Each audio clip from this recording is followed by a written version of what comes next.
Nel cuore di Padova, dove un tempo si curava con occhi attenti, oggi si racconta la medicina.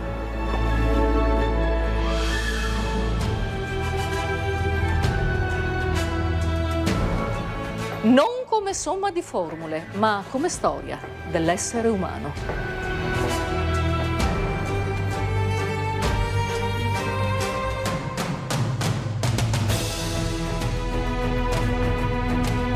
Il MUSME non è solo un museo, è un organismo. Vive, respira, insegna.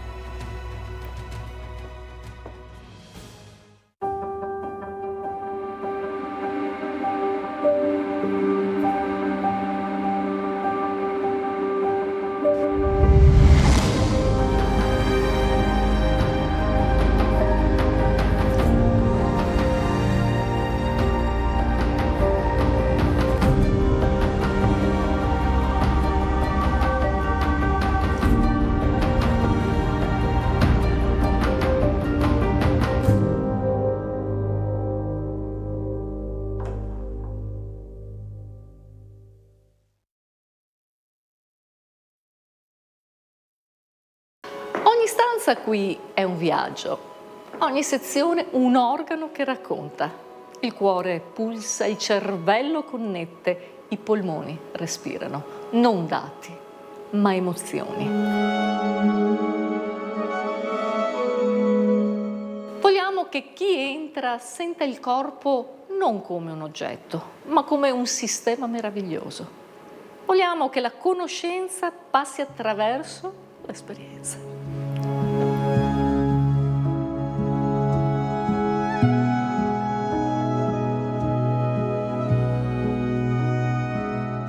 La medicina non è nata nei laboratori, è nata tra le domande, è nata tra gli errori, tra le notti insonni. Chi curava, curava anche con la paura di non sapere abbastanza.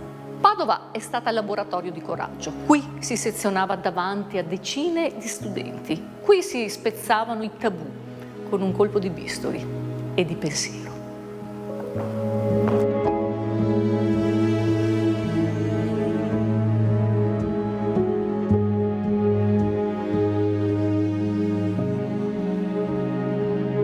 La storia di questo museo nasce a metà degli anni 400. Una storia meravigliosa raccontata dal professor Vincenzo Milanesi.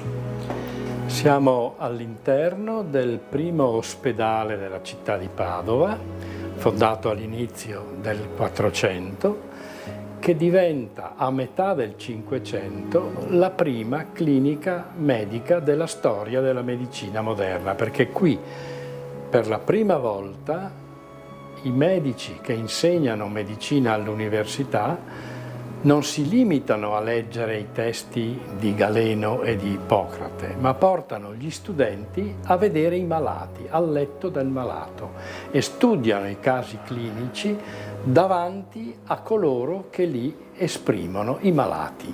Professore, come faceva la conoscenza passare attraverso l'esperienza?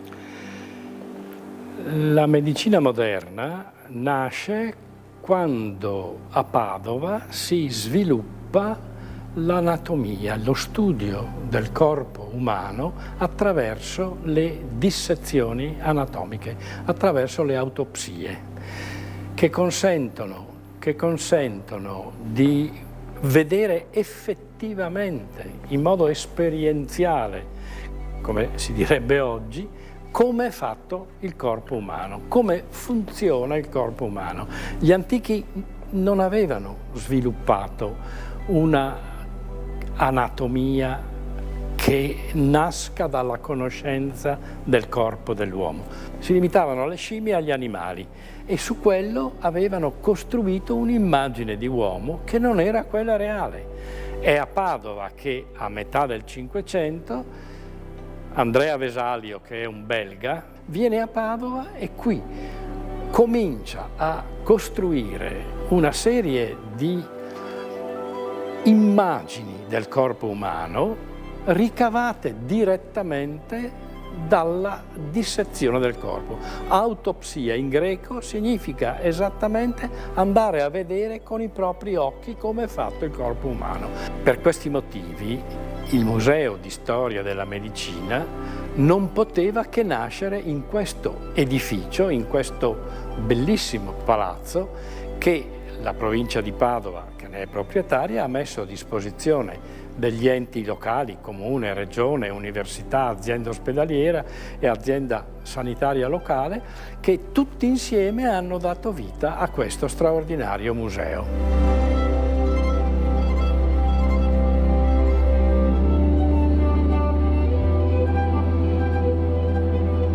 Qui, professore, si fonde il passato con il presente e con il futuro. Come? In questa sala abbiamo realizzato una sorta di teatro anatomico virtuale con le proiezioni mappate che oggi le tecnologie ci consentono di realizzare. Su questo manichino 8 metri riusciamo a proiettare tutti gli organi del corpo umano, gli apparati, quello scheletrico, quello muscolare, in modo da mostrare ai visitatori, agli studenti, come è fatto il corpo umano senza doverli costringere a partecipare ad una autopsia. Qui riusciamo a farlo in maniera virtuale, cioè proiettando gli organi interni del corpo umano e facendo vedere come è fatto il corpo umano.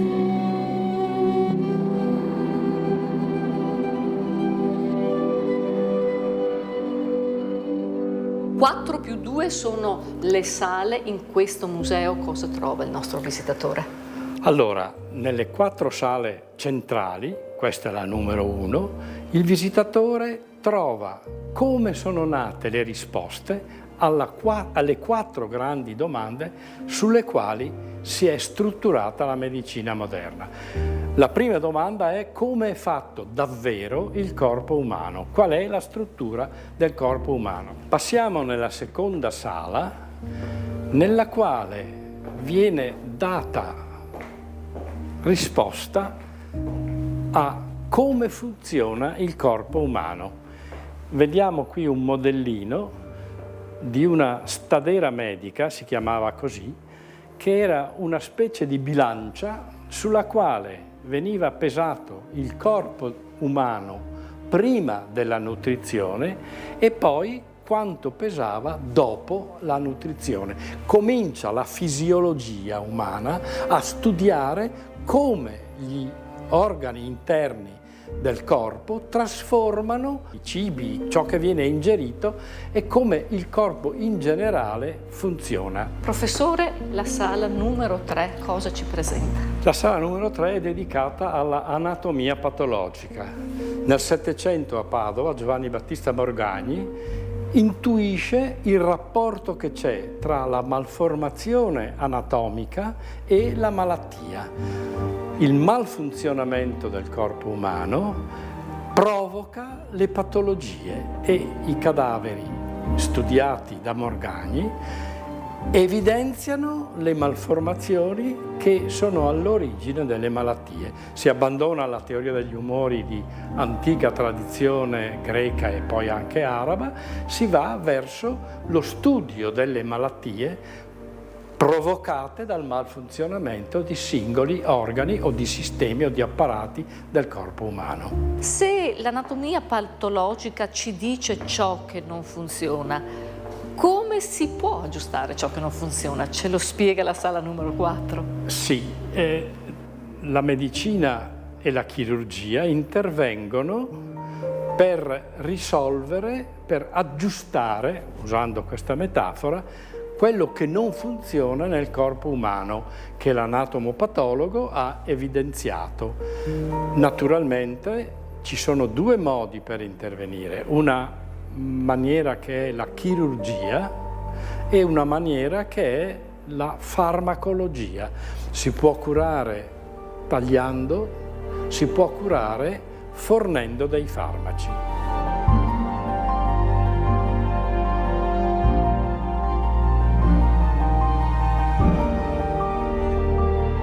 In Giappone non si può estrarre alcun organo dal corpo umano, ma non è così in Italia, in particolar modo qui a Padova, dove si detiene un primato unico al mondo, professore. La medicina occidentale ha sviluppato ormai da alcuni decenni una tecnologia per espiantare organi dal corpo umano quando purtroppo c'è un decesso e impiantarli in un altro corpo umano. Il trapianto d'organo cardiaco, il trapianto di cuore, è stato fatto in Italia per la prima volta 40 anni fa da Vincenzo Gallucci, dal chirurgo professor Vincenzo Gallucci, e da allora si è inaugurata una grande stagione di cardiochirurgia e di cardiochirurghi padovani che oggi sono tra i più affermati e importanti in Italia. Allora noi adesso andiamo a conoscere il professor Gino Gerosa, cardiochirurgo internazionale, di fama internazionale. È allievo della scuola di Vincenzo Gallucci che 40 anni fa ha fatto il primo trapianto ed è oggi molto impegnato sul fronte della costruzione di un cuore artificiale e ha fatto anche altre importanti operazioni, interventi chirurgici che hanno innovato tecniche nell'ambito della cardiochirurgia.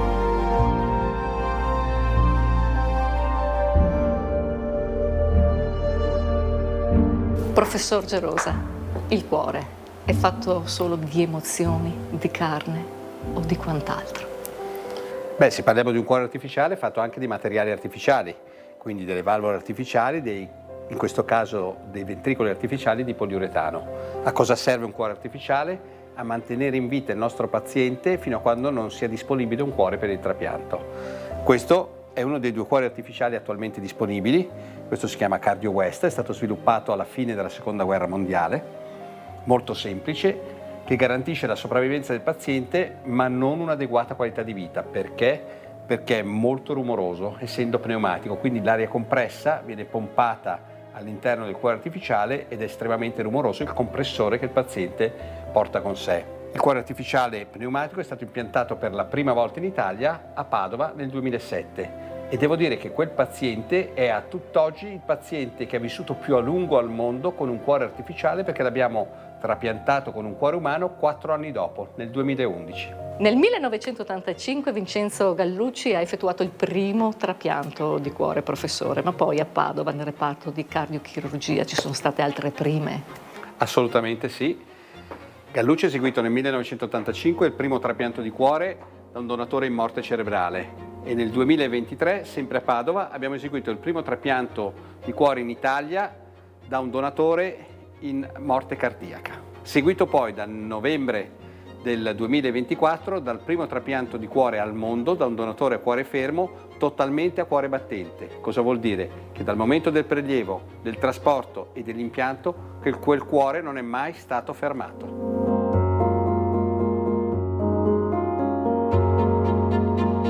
Professor Gerosa, quale sarà il futuro del trapianto?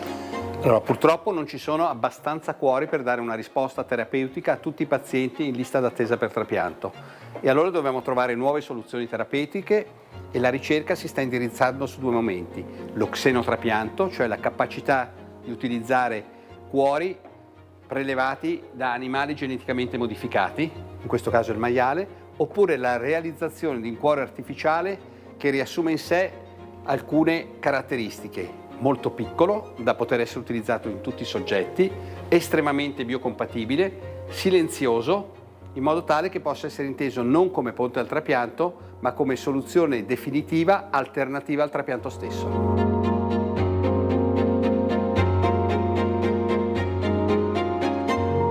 In fin di conti la scienza non è altro che un atto d'amore, un tentativo antico e sempre nuovo di restituire ordine a ciò che ci sfugge: il corpo, il dolore, il tempo.